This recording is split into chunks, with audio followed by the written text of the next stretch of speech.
राघव एक सीधा सादा और नेक दिल इंसान था। वह एक फैक्ट्री में काम करता था।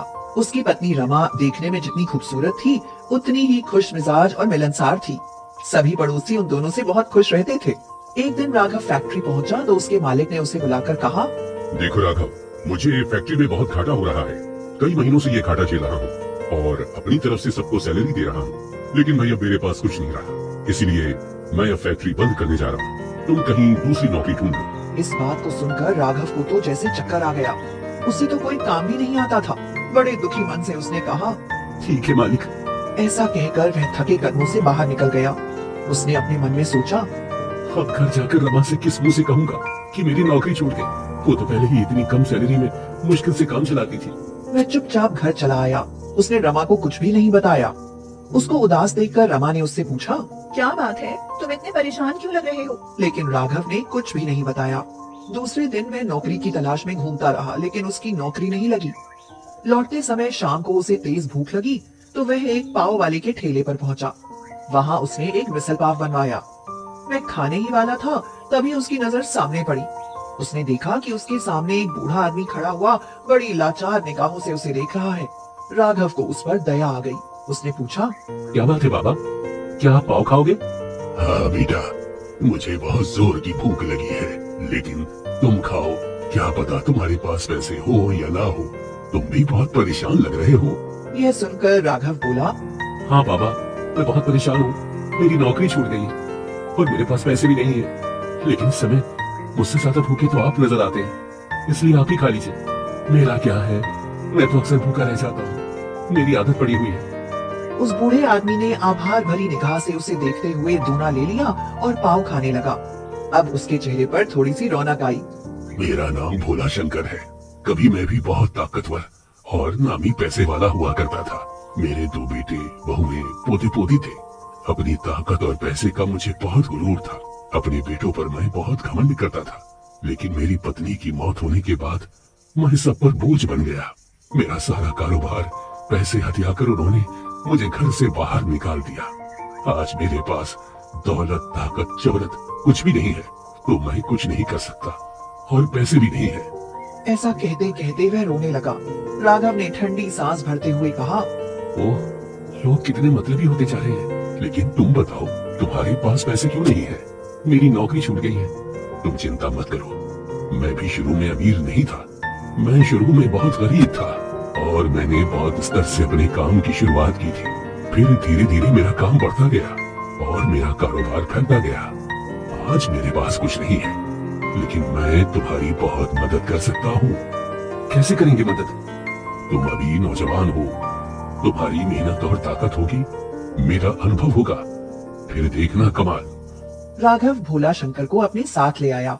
उसने और रमा ने भोला शंकर की जमकर खातिरदारी की। अगले ही दिन भोला शंकर राघव से बोला, राघव, तुम मिसल पाव का काम शुरू करो। तुम्हें नहीं पता कि मैं उसका कितना अच्छा कारीगर हूँ। तुम देखना कि जीरो से शुरुआत करके तुम इस काम को आसमान पर कैसे पहुँचाते हो। राघव ने रमा को अपनी नौकरी छूटने की बात बता दी और काम शुरू करने के लिए पैसों की जरूरत बताई। तो रमा अपना जेवर ले आई और कहा, आप इस जेवर को बेचकर अपना काम शुरू कर दीजिए। तुम कितने भाग्यशाली हो जो तुम्हें ऐसी लक्ष्मी जैसी पत्नी मिली। तुम इसके भाग्य से अवश्य सफल हो जाओगे। मेरा आशीर्वाद तुम्हारे साथ है। राघव वह जेवर बेचकर सारा सामान ले आया। अगले दिन भोला ने राघव से कहा, आओ बैठो, मैं तुम्हें मिसल पाव बनाना सिखाता हूँ। ये कला मैंने आज तक किसी को नहीं सिखाई। भोला शंकर ने अपने हाथों से मिसल पाव बनाया और उसको ठेले पर सजाकर बोला, चलो, मैं तुम्हें जिस जगह ले चलूं, वहीं ले जाकर अपना सामान बेचना। भोला शंकर उसको अपने मोहल्ले में लेकर गया। वहाँ सारे लोग भोला को जानते थे। वे उसे आश्चर्य से देखने लगे और बोले, अरे भोला शंकर जी, आप इतने दिनों से कहाँ थे? ठेले पर आकर दूसरा आदमी बोला, ये तो कमाल हो गया भाई, आप तो सेठ आदमी थे, यहाँ ठेले पर कैसे? वक्त वक्त की बात है, आज मैं फिर से अपना बिजनेस खड़ा कर रहा हूँ। और राघव की ओर इशारा करके बोले, ये मेरा बेटा है। अरे कमाल की बात है, इतने सारे लोग आपको जानते हैं, इसका हमें फायदा मिल रहा है। भोला शंकर के मिसल पाव हाथों हाथ बिक गए। दूसरे दिन भोला शंकर ने मिसल पाव बनाकर दूसरे मोहल्ले में ठेला लगाया। राघव फटाफट बनाकर परोसता जाता। भोला शंकर पैसे रखते जाते थे। रात को भोला शंकर ने कहा, देखा राघव, हमारी कितनी इनकम हो रही है। इस तरह से अब दिन प्रतिदिन पैसों की बरसात होने लगी। ढेर सारे रुपए आने लगे तो भोला शंकर ने कहा, अब बाजार में हम अपनी दुकान खोलेंगे। जहाँ पर भोला शंकर ने दुकान किराए पर ली, ठीक उसी के सामने भोला शंकर फूड कॉर्नर के नाम से रेस्टोरेंट बना हुआ था, जिसे भोला के लड़के चला रहे थे।